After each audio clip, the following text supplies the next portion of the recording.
मेरा नाम जलदार खान है। मेरे 1.5 साल से गुर्दे वाश हो रहा है। आते मुझे ना डायलिसिस पे लगा दिया था, सांस खराब हो रहा था।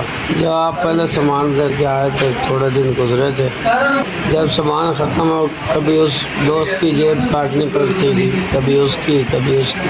अभी तक 1 रुपया भी कोई भी नहीं देता। हम लोग अभी पता चला कि उधर गुर्दे फ्री हो रहे हैं। हमने कहीं से किराया का 1000 रुपया पकड़ा, इधर आ गए।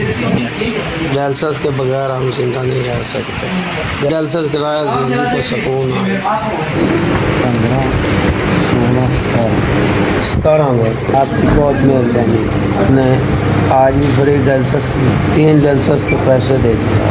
17,000 रुपया अभी को मिल गया। आपका बहुत बहुत शुक्रिया। आपके भी खैर करे, तो लंबी ज़िंदगी दे।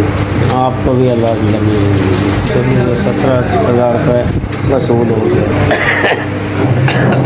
गुर्दों के मरीज के साथ यही ईद होती है जब गुर्दे वाश हो जाते हैं, क्योंकि गुर्दे वाश होते हैं तो हम लोग तंदुरुस्त रहते हैं।